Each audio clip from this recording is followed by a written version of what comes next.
नमस्ते दोस्तों, आज हम सिर्फ अगले कुछ मिनटों में क्लास 10 बायोलॉजी के सबसे जरूरी चैप्टर्स में से एक जैव प्रक्रम को पूरी तरह समझने वाले हैं। समझ लो, बोर्ड एग्जाम के लिए ये एक सुपर क्विक संजीवनी रिवीजन है। तो चलो फटाफट शुरू करते हैं। कभी सोचा है कि जब हम सो रहे होते हैं एकदम गहरी नींद में, तब भी हमारा शरीर थककर रुक क्यों नहीं जाता? दिल क्यों धड़कता रहता है? सांसें क्यों चलती रहती हैं?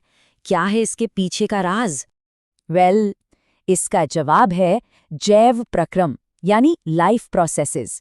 यही है वो सारे जरूरी फंक्शंस जो हमारे शरीर की इस कमाल की मशीन को 24/7 नॉन स्टॉप चालू रखते हैं। तो चलो सबसे पहले प्रोसेस की बात करते हैं। देखो, किसी भी मशीन की तरह हमारे शरीर को भी सबसे पहले क्या चाहिए? फ्यूल यानी ईंधन। और ये ईंधन हमें मिलता है पोषण से। अब देखो, नेचर में फ्यूल पाने के दो मेन तरीके हैं। एक होते हैं स्वपोषी यानी ऑटोट्रॉफिक, जैसे कि हमारे पेड़ पौधे। ये अपना खाना फोटोसिंथेसिस से खुद ही बना लेते हैं। और फिर आते हैं विषमपोषी यानी हेट्रोट्रॉफिक, मतलब हम लोग, जो अपना खाना दूसरों से लेते हैं।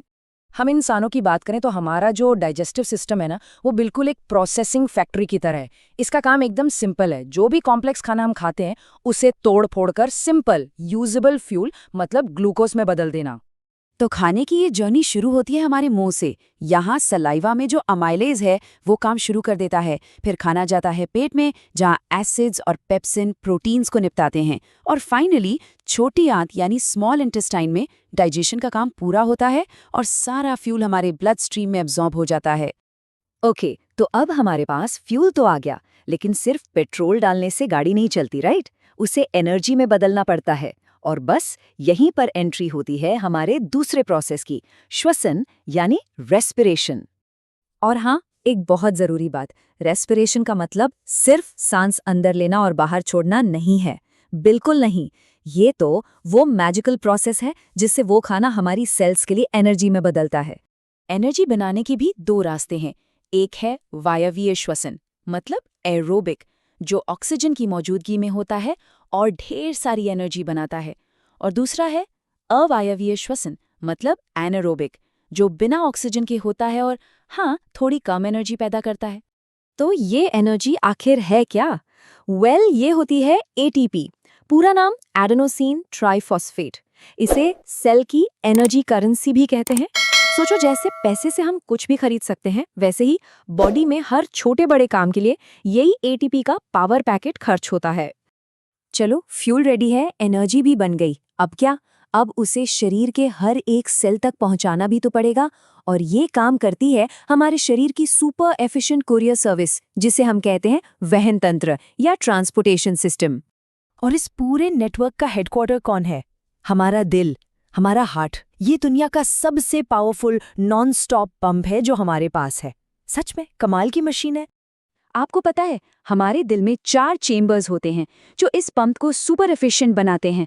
पर जरा इसके आंकड़े तो सुनो, आप हैरान रह जाओगे। पता है, हमारा दिल हर दिन 1 लाख से भी ज्यादा बार धड़कता है। 1 लाख बार। और सिर्फ इतना ही नहीं, हर दिन ये 2000 गैलन से ज्यादा खून पंप करता है।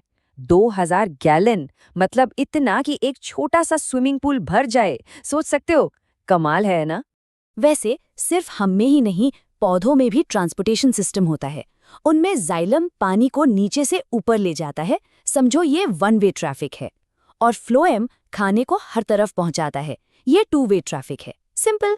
ठीक है, तो हमारी बॉडी फैक्ट्री में प्रोडक्शन तो जोरों पर है, लेकिन हर अच्छी फैक्ट्री की तरह यहाँ भी कुछ वेस्ट मतलब कचरा तो बनता ही है। और इस कचरे को शरीर से बाहर निकालना भी उतना ही जरूरी है। इस प्रोसेस को कहते हैं उत्सर्जन यानी एक्सक्रीशन।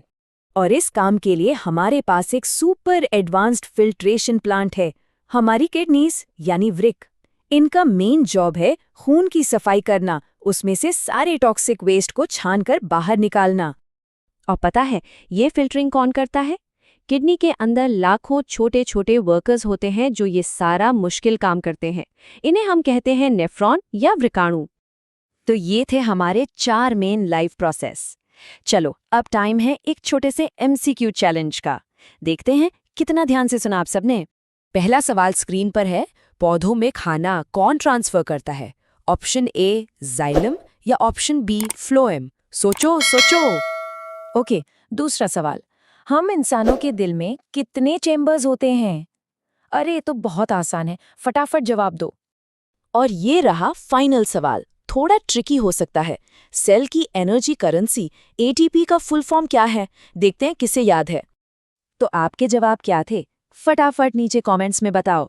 और हाँ, अगर ये क्विक रिवीजन अच्छा लगा तो ऐसे ही और कमाल के एक्सप्लेनर्स के लिए चैनल को सब्सक्राइब करना बिल्कुल मत भूलना। मिलते हैं अगली बार।